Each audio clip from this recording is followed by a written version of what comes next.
What's up with your new ride? It's the 2024 Winnebago Revel, ready for anything. It looks like it means business. Indeed it does. For those who love the outdoors but seek a touch of comfort, the Revel is the next level.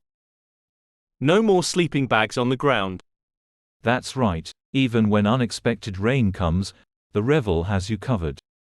Just press a switch, and a huge awning deploys to keep you dry.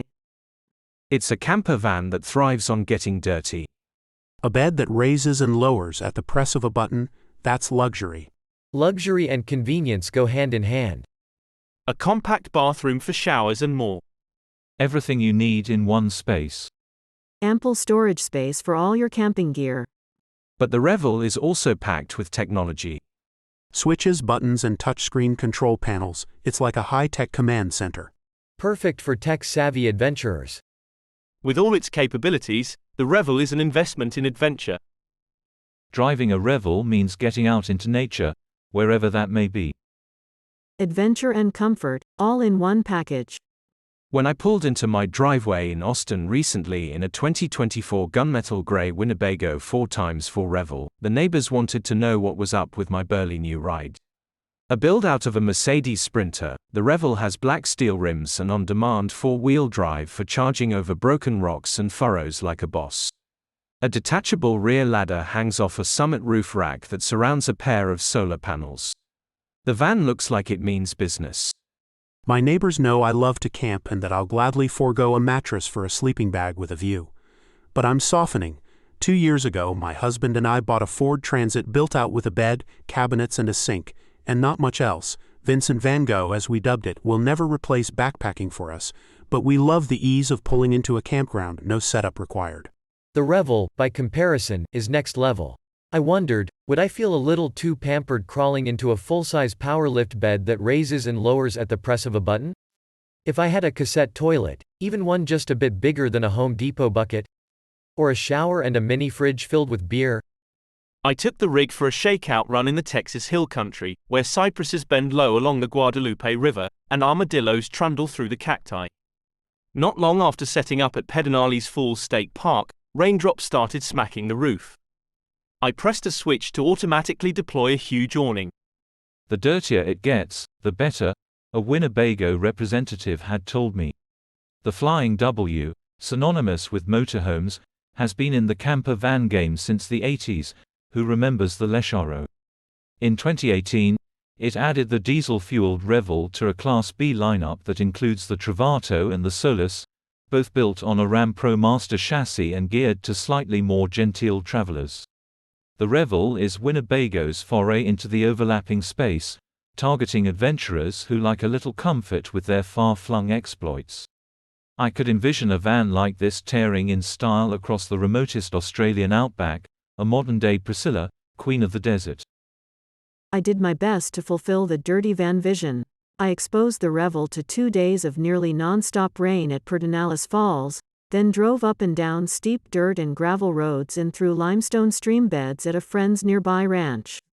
At the park, under skies the color of dryer lint, a layer of mud formed on my shoes, thick as a grilled cheese sandwich, as my husband and I tromped to the river. We waded into the chilly Pedernales and basked in the quiet. I crawled onto the knees of a cypress tree so wide that 3 people couldn't encircle it. Afterward, when we'd dripped dry and hiked back to the campground, I needed a shower. The Revel's wet bath is literally a closet with a drain. The van comes with removable bamboo shelving and a clothes hanger for when you're not using the space as a lavatory. When you're showering, you either sit on the cassette toilet or stand next to it. Its holding tank slides out of the van through a neat doggy-sized side door. I snapped the door shut and turned on the water for a basic army bath. The water was hot almost immediately. There's an exterior wash station, too, with a hose and shower head running out the rear doors, which makes more sense to me, especially in warm weather. I'd skip the wet bath in favor of the storage since walking around the van with another person is already a lesson in how not to rub bellies. Things I liked. I'm almost embarrassed to admit how much I love the power lift elevator bed in the van's rear. During the day, we raised it to the ceiling, with me on it first for fun and to see if I'd squish like a marshmallow, which I didn't. It made it easy to access the ample storage space beneath. Folding chairs, charcoal, a plastic tub full of camping gear. You could even stash mountain bikes back there. No complaints about the bed either. At 5'8", I had some wiggle room, though if you're 6 feet or taller, you better be flexible. I also appreciated that push-button awning. Although during the height of the storm, it periodically released about a quart of water from the gutter. Don't sit under the gutters. The interior dinette, a bench seat, and a removable, oval-shaped table felt like _X000D_. _X000D_. An old-fashioned diner. Swivel the driver's seat to face backward, and voila! We'll take the pancake special, please. Also handy? The flip-down outdoor galley table, where we cooked breakfast tacos and fed our friends, who were camped in tents next door. At times, the Revel felt a bit at odds with itself. For example, the van rides high enough to clamber over big rocks without bashing its undercarriage. But Winnebago installed a side step bar, which diminishes that ground clearance. And oh my gosh, the technology, switches and buttons, touch screen control panels and digital displays. An app monitors usage on the single 320 amp-hour lithium-ion house battery, an upgrade from a pair of 125 amp-hours prior to last year's model. We felt like we were consulting the user's manual for everything, even doing dishes.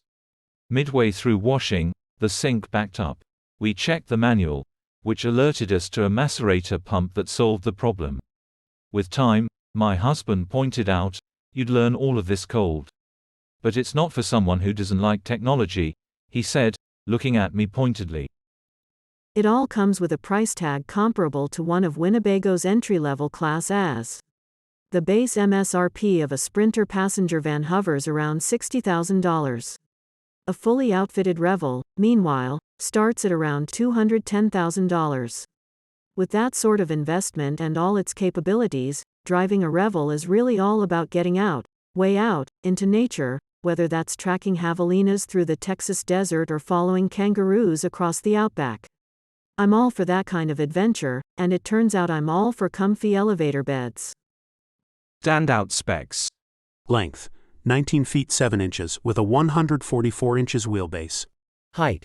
Exterior 10 feet, interior 6 feet 3 inches. Engine, 3.0L 6-cylinder, 188 horsepower turbo diesel. Mileage, 15 to 20 miles per gallon. Features. A dedicated second alternator charges the Lithionics house battery while driving, as can solar and shore power.